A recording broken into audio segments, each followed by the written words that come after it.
YouTube Vinyl community, Beach Boys fans, random people on the internet. My name is Giggens, and we're back for another episode of Hey, Look at That Beach Boys Thing, the show where I show you things from my Beach Boys collection that I thought you might think would be cool.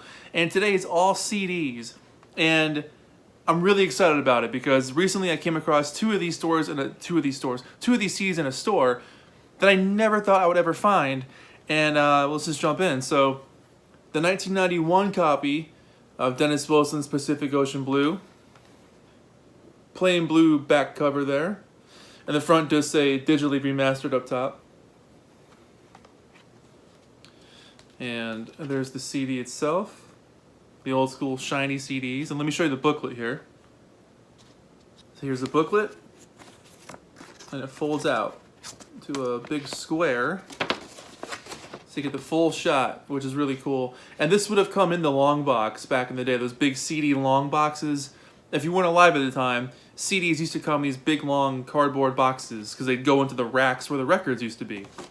So you could see the top of the CDs before they came up with CD shelves. But pictures, and on the back you get all the lyrics to the songs. But really stoked to see this one. This is the first time I've ever seen this edition of the CD.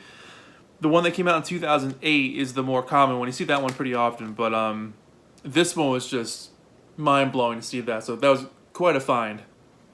Up next, following that 1991 trajectory, Sunflower, digitally remastered with the standard Caribou back cover. They did this for all the Caribou sleeves. For some reason, I don't know why they did this like sandy beach thing, but here's the actual disc itself. Same thing. It's old school silver disc. And the booklet's quite boring, actually. You just got the album cover, the original liner notes that came on the back of the record, the song titles, and then the song titles again. You would think that they put those pictures on from the gatefold inside, but maybe there was a budgetary reason why they didn't do that. I don't know, but anyways, never thought I'd see that one. 1991 Sunflower. Up next, this is really cool. The 1994 copy of Friends. So in 1994... and you'll most likely have seen this video already where I talked about the Beach Boys on CD. If you haven't seen it, click on the picture somewhere around me. It's probably there. But when the two first came out in 1990, those were on the shelf for a few years. And then in 1994, Capitol pressed all their 60s albums as individual titles. But the cool thing is, they recreated the back. Pretty awesome. There's no booklet. And the CD is very boring looking beyond the awesome Capitol color band, but there's no songwriting credits or anything, just the song titles. And then a very simple back cover there. But love having that one.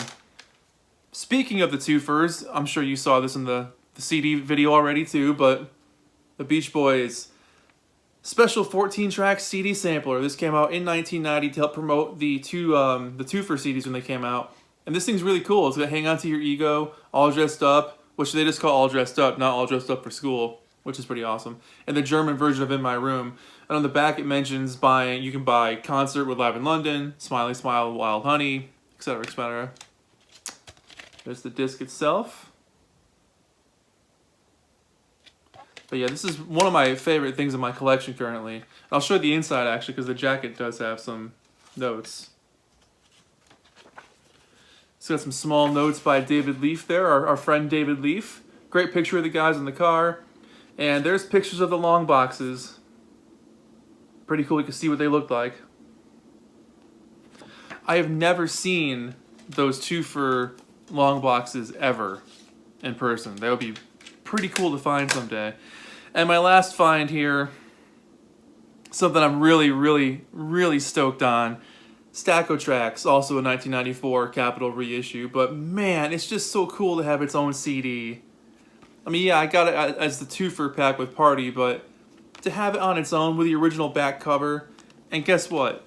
It gets cooler. They recreated the entire booklet on the inside.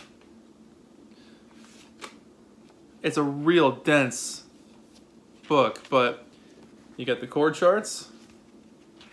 That's exactly how it looked from back in the 60s. Including the pictures at the end. So there you go. There's some Beach Boys things for you today. Do you have any of these? Have you ever seen them before? A couple of these are kind of more obscure, so they're pretty awesome. They're out there. They're not as easy to find, and you're gonna have to pay up for a couple of them. But when I say pay up, maybe like $20 a CD, which is pretty expensive for a CD these days. But if you're a collector and you like having these things on their own, it's worth it. Most of these were fairly cheap. I got most of these for under $10 each, so really wasn't that bad. But anyways. My name is Giggens. This has been another episode of Hey, look at that Beach Boys thing. Hope you enjoyed it. Tell me which things you have or which one was your favorite. That's it. My name is Giggens. Thanks for watching. See you guys in the next episode. Bye.